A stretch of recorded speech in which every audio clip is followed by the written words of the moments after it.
Backlash inside the FBI and Department of Justice over the decision to let Hillary Clinton off the hook for mishandling classified information. That's according to Fox News' Adam Housley, who spoke exclusively with two people closely involved in the year-long probe, who are upset with FBI Director James Comey's decision not to recommend charges. One source saying those working the case unanimously believed Hillary should face charges, saying, quote, no trial-level attorney agreed, no agent working the case agreed with the decision not to prosecute. It was a top-down decision.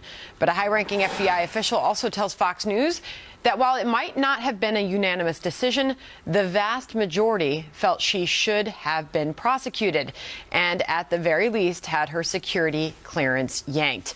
And we go back to James Comey's words. He says politics did not have anything to do with the decision that was ultimately made. Speaker, your thoughts?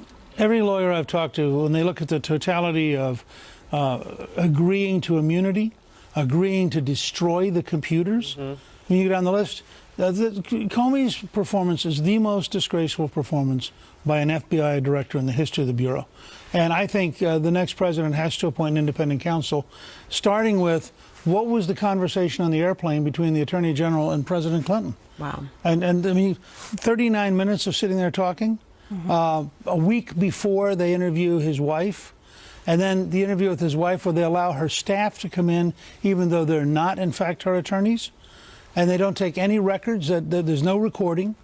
And she, you know, for a woman who goes out and does as good a job as she does, to say 39 times, I can't remember. Yes. Yeah. And nobody thinks there's something phony going down. This is the kind of corruption that has led people to decide that they would rather take the risk of Donald Trump than continue down the road of corruption that Clinton represents. It's hard to have a good feeling about what we know about what went down there, Megan. I'm not surprised. It's not like, I mean, congratulations to Adam Housley for getting people on the record talking about this, but I think this is something we already knew. I don't feel bad for James Comey anymore. I think at a certain point he's going to have to step down because it is just so egregious. The corruption is so horrible. You're talking about everybody in the FBI except you, and obviously it's done for political purposes because this woman could be the next president of the United States. I agree with Speaker Gingrich. It's why people hate the Clintons so much, and it's why there's so much distrust, because they live by a different set of standards and laws than the average American does. To now even have the thought, Harris, that politics was involved with the director of the FBI's decision here, it makes you wonder what the reputation of the FBI will be from here on out. I think it's even deeper than that for Comey, because he promised us that it wouldn't be. He sat in that hearing on Capitol Hill and he said it wasn't going to be like that. That would mean he lied. Yeah. So it's farther than just, you know, do we want to look at the reputation of the FBI? Do we want to take a deeper look at this particular individual who promised to have our backs as the American people and get to the bottom of this and make a real straight case based on the evidence for possible look at by the DOJ? If he didn't do his job, it wasn't just that he was bad at it, then it was he was dishonest. And those are the questions that are going to come about. Well, and you need an independent counsel, because to what extent? Because to what extent is he doing it? Because the president and the attorney general are instructing him to do it. And what were the memos? What were the meetings? Who was in the room?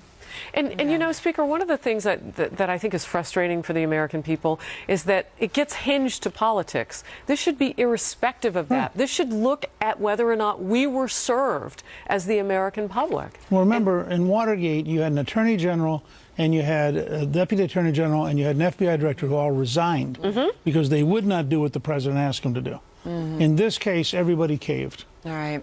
Taya, last word. Okay, to tag on to what you're saying, I don't even think that it's maybe as much politics as it is very personal. His job is on the line, but more than that, if you felt like, well, I think I can just do my job and be untouched, and then you see that the Attorney General can get on a plane in broad daylight with Bill Clinton, then all of a sudden, personally, you're going to look at it and say, you know what?